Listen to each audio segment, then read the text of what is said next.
ఓం వసుదేవసుతం దేవం కంసచాణూరమర్ధనం దేవకీ పరమానందం కృష్ణం వందే జగద్గురుం. ఓం శ్రీ రాధాకృష్ణాభ్యాం నమ. కృష్ణం వందే జగద్గురుం, అర్జునం వందే జగదేకవీరం.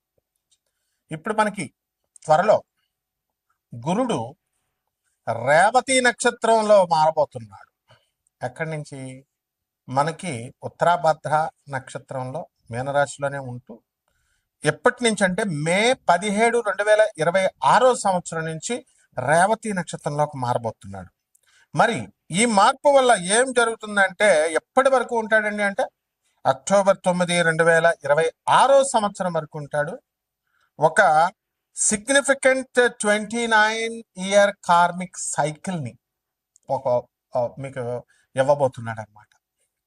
ఆ తర్వాత మనకి ఈ మార్పు వల్ల మనకి సాటర్న్, ఈ శని ఈ రేవతి నక్షత్రంలోకి మారడం వల్ల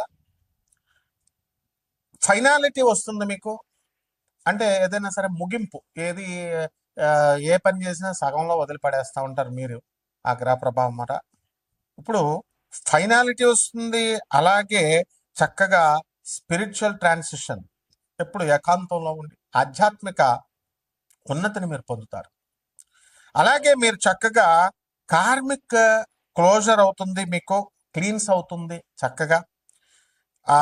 ప్రతి ఒక్క ఇండివిజువల్ మీద, ప్రతి ఒక్క వ్యక్తి మీద ఒక గొప్ప ఇంపాక్ట్ వస్తుంది. అది ఎలా అంటే profound inner shifts and endings, startings endings అన్నీ కూడా చక్కగా చేయగలుగుతారు. మరి ఇప్పుడు మనకి ఎక్కడున్నారు ఈ గ్రహస్థితి? ఈ 2026 సంవత్సరం యాజ్ ఆన్ ఈ మే నెలలో మనం కనుక చూసుకుంటే మిగతాదంతా కూడా కుజుడు మే 11 తర్వాత మేషరాశిలోకి మారబోతున్నాడు. అలాగే మనకి రవి మే 15 తర్వాత వృషభ రాశి సంచారం చేస్తాడు, ప్రవేశిస్తున్నాడు.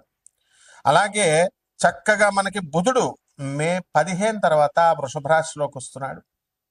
అలాగే శుక్రుడు మరి మే 14వ తేదీన మనకి శుక్రుడు చక్కగా మనకి ఈ యొక్క మిథున రాశిలోకి వస్తున్నాడు. అలాగే బుధుడు మే 29వ తర్వాత రెండవసారి, మే నెలలో 2 సార్లు అతను మిథున రాశిలోకి వస్తున్నాడు. దీనివల్ల ఏమిటండి మనకి అంటే ఇప్పుడు రెట్రోగ్రేడ్లో లేడు మనకి సాటర్న్. ఎలా ఉన్నాడు? ఎక్కడున్నాడు? 15 డిగ్రీల మనకి మీన రాశిలో శని ఉన్నాడు. అలాగే కేతువు 11 డిగ్రీల సింహరాశిలో ఉన్నాడు. రాహు 11 డిగ్రీల కుంభరాశిలో ఉన్నాడు. మరి మనందరికీ కూడా యాజ్ ఆఫ్ మే 2, 2026 సంవత్సరాన్ని కనుక మనం తీసుకుంటే మనకి ఈ యొక్క శని వక్రించి లేడు. కాబట్టి ఈ ఎప్పుడండి ప్రారంభించాడు మీనరాశిలో కంటే 2023 సంవత్సరంలోకి ప్రవేశించి అర్లీ 2026 సంవత్సరం వరకు కూడా అతను అందులోనే ఉంటాడు మీనరాశిలో, డైరెక్ట్ మోషన్లో. ఇప్పుడు కరెంట్ మోషన్ ఏంటంటే ప్రస్తుతానికి డైరెక్ట్ ఫార్వర్డ్లో ఉన్నాడు. తర్వాత నెక్స్ట్ రెట్రోగ్రేడ్ రాబోతున్నాడు సాటర్న్. జూన్ 2026 సంవత్సరం నుంచి స్టార్ట్ అవుతాడు రెట్రోగ్రేడ్. స్టార్ట్ అయ్యి నవంబర్ 2026 సంవత్సరం వరకు కూడా అక్కడే ఉంటాడు అనమాట, వక్రించి ఉంటాడు. దీనివల్ల ఏమవుతుందంటే మనకి అప్కమింగ్ 2026 సంవత్సరం ఈ యొక్క వక్రించడం వల్ల ఇమోషనల్ హీలింగ్, కార్మిక్ క్లోజర్, ఆ తర్వాత ఎవాల్యుయేటింగ్ బౌండరీస్ ఇన్ మీనరాశిలో, పైసెస్లో ఇవన్నీ కూడా చేయడం జరుగుతుంది. అలాగే మనం మే 2026 సంవత్సరాన్ని కనుక మనం చూసుకున్నట్లయితే ఫీచర్స్ మనం చూసుకున్నప్పుడు హై ఎనర్జీ ప్లానెటరీ యాక్టివిటీ ఉంటుంది. అలాగే మార్స్ ఆరీస్లోకి ఎంటర్ అవుతున్నాడు మేషరాశిలోకి. శుక్రుడేమో చక్కగా జమినీలోకి, మిథున రాశిలోకి. వీటి వల్ల డబల్ మూవ్స్ మళ్ళీ మెర్కురీకి, బుధుడికి, వీటన్నిటి వల్ల ఫాస్టరింగ్ వాట్ ర్యాపిడ్, చాలా స్పీడ్గా డెసిసివ్ యాక్షన్, మీరంతా కూడా తొందరగా నిర్ణయాలు తీసుకోగలుగుతారు కెరీర్లో, రిలేషన్షిప్స్లో. అలాగే చక్కగా కీ షిఫ్ట్స్ ఉండడం వల్ల మే నెలలో మే 11న కుజుడు మీనరాశిలోకి, మేషరాశిలోకి, శుక్రుడు మే 14 నుంచి వృషభ రాశి, మిథున రాశిలోకి, ఆ విధంగా వృషభ రాశిలోకి మే 15 తర్వాత మనకి ఈ యొక్క రవి చేరడం. వీటిలన్నిటి వల్ల కూడా మీకు ఇంపల్సివ్ డెసిషన్స్ తీసుకుంటారు. 2, యాక్సిలరేటింగ్ యాక్టివిటీ చాలా స్పీడ్గా చేస్తారు మీరు, ఇంతవరకు స్లోగా ఉన్నటువంటి వాళ్ళు. అండ్ డ్రైవ్ కూడా బాగుంటుంది. అండ్ రిలేషన్షిప్స్ని, ఆ తర్వాత కమ్యూనికేషన్ని ఎఫెక్ట్ చేస్తాయి. అలాగే ఫోకస్ ఆన్ స్టెబిలిటీ మీద, స్థిరత్వం మీద, రిసోర్సెస్ మీద మీరు ఎక్కువగా స్థిరత్వం వస్తుందన్నమాట. అయితే ఈ యొక్క గ్రహ సంచారాల వల్ల 12 రాశుల్లో కూడా మనము కొంచెం టెక్నికల్గా మనం చూసినప్పుడు మెడికల్గా కూడా మెడికల్ సైన్స్ని అప్లై చేస్తున్నాము. అలాగే మనం ఆర్బిటాల్ వెలాసిటీని మనం తీసుకుంటున్నాము. ఇప్పుడు ఆర్బిటాల్ వెలాసిటీని మనం తీసుకున్నప్పుడు గురుడు ఎక్కడున్నాడండి? First half of this 2026 year అంతా కూడా కర్కాటక రాశిలో ఉండి చాలా చక్కగా మంచి లక్ని గ్రోత్ని ఇన్ఫ్లుయెన్స్ చేస్తాడు ఆ తర్వాత కంటే కూడా. అలాగే శని నెప్ట్యూన్ మనం తీసుకున్నప్పుడు ఈ పొజిషన్స్ అన్నీ కూడా చక్కగా స్ట్రక్చర్డ్ యాక్షన్ ఉంటుంది అండ్ మెయింటైనింగ్ డిసిప్లిన్ ఉంటుంది. ఇవన్నీ కూడా వస్తాయన్నమాట.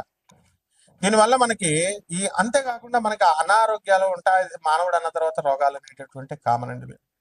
సో కొన్ని రాశుల వారికి ప్రత్యేకించి ఇది కోటాను మందికి కామన్ ప్లాట్ఫామ్ మీద మనం చెబుతున్నాం కాబట్టి అందరికీ అలాగే జరగాలని లేదు, బట్ ఇన్ జనరల్ జరుగుతుంది. మీరు వ్యక్తిగతంగా తెలుసుకోవాలంటే వ్యక్తిగత జాతకంలో చూస్తే మనకి ఏ రోగాలు వస్తాయి, ఎలా వస్తాయి అనేది తెలుస్తుంది. ఇన్ జనరల్ ఈ కాంబినేషన్స్ వల్ల హ్యూమన్ పాపిలోమా వైరస్ వస్తుంది, హెచ్పివి అనడానికి కొంతమందికి. అలాగే ఇది చాలా హైలీ కంటాజియస్ అనమాట. తర్వాత ఇది కామన్గా ఇది సెక్షువల్లీ ట్రాన్స్మిటెడ్ డిజీజ్ అనమాట. హెచ్ఐవి, గనేరియా, సిఫిలిస్ ఇలాంటి వ్యాధుల్లాగా, మరి ఎయిడ్స్ అట్లాగా. సో ఇటువంటి వెనీరియల్ డిజీజెస్ అంటాం వీటిని. సో ఇటువంటి ఇన్ఫెక్షన్ అనేటటువంటిది ఇట్ ఎఫెక్ట్స్ అనమాట స్కిన్ని, ఆ తర్వాత మ్యూకోసల్ సెల్స్ని. నెక్స్ట్ దగ్గరగా విత్ నియర్లీ అన్ని కూడా సెక్సువల్లీ యాక్టివ్ పీపుల్ ఎవరైతే ఉంటారో అటువంటి వాళ్ళకి కాంట్రాక్టింగ్ ఇట్ అట్ సమ్ పాయింట్లో తగలడానికి అవకాశాలు ఉంటాయి. కాబట్టి ఈ విషయాల్లో మాత్రం చాలా స్ట్రిక్ట్గా జాగ్రత్తగా ఉండండి. అండ్ చాలా ఇన్ఫెక్షన్స్, ఇక మిగతా కొన్ని రకాల ఇన్ఫెక్షన్స్ వస్తాయి. ఈ ఇన్ఫెక్షన్ కాకుండా వీటికి అన్ని కూడా సిమ్టమ్స్ ఉండవు ఇవన్నీ కూడా. సో వాటిలంతటికి అవే రిజాల్వింగ్ ఆన్ దర్ ఓన్, వాటిలంతటికి అవే సాల్వ్ అయిపోతాయి. బట్ హైలీ రిస్క్ టైప్స్ మనకి ఉంటాయన్నమాట. సో ఇవన్నీ కూడా జెనిటల్గా మనకి వాట్స్ అని, క్యాన్సర్స్ అని ఇలాంటివన్నీ కూడా రావడానికి అవకాశం ఉంటుంది. పర్టికులర్గా of the cervix and anus and throat, వీటిల్లో ఎఫెక్ట్ అవ్వడానికి అవకాశాలు ఎక్కువగా ఉంటాయి. అలాగే దీనికి ప్రివెన్షన్ ఒకటే మార్గం అండి. Prevention is the only key అనమాట. అండ్ ప్రైమర్లీ త్రూ వ్యాక్సినేషన్ తీసుకోవాలి అండ్ రెగ్యులర్ స్క్రీనింగ్స్ చేసుకుంటూ ఉండాలి. కాబట్టి ఈ మోస్ట్ ఇన్ఫెక్షన్స్ అని ఇవన్నీ కూడా నేను మొట్టమొదటిగా చెప్పినటువంటి అన్ని కూడా అసిమ్టోమాటిక్గా వస్తాయి. ఎందువల్ల కేతు సింహరాశిలో, రాహు కుంభరాశిలో ఉన్నప్పుడు సిమ్టమ్స్ అసలు కనబడినప్పుడు.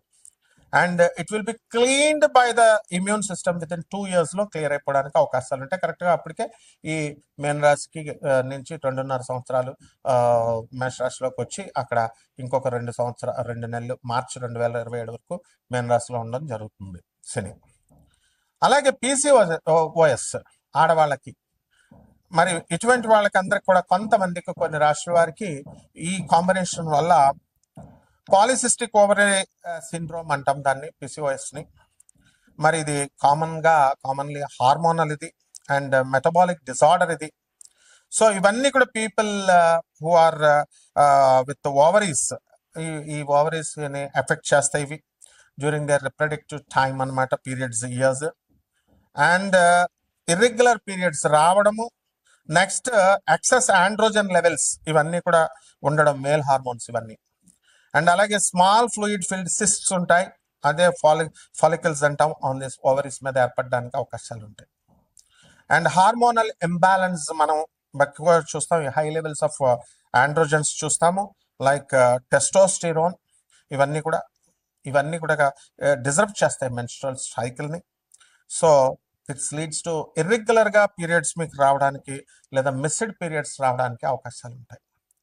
సో ఇక్కడ మనం జూపిటర్ యొక్క కాంబినేషన్ తీసుకున్నప్పుడు, వెలాసిటీని మనం తీసుకున్నప్పుడు, మనము దాని ఆర్బిట్లో కానీ అలాగే వాటిని దాని యొక్క అట్మాస్ఫియర్లో కానీ మనం తీసుకున్నప్పుడు మనం దాన్ని మెజర్ చేస్తాం. ఎలాగంటే Doppler spectroscopy, next radio science tracking and cloud tracking టెక్నిక్స్తో చేస్తాం. చేసి ground based instruments like Fourier transform spectrometers వాడతాము. ఎగ్జాంపుల్ జోవియల్ అనేది.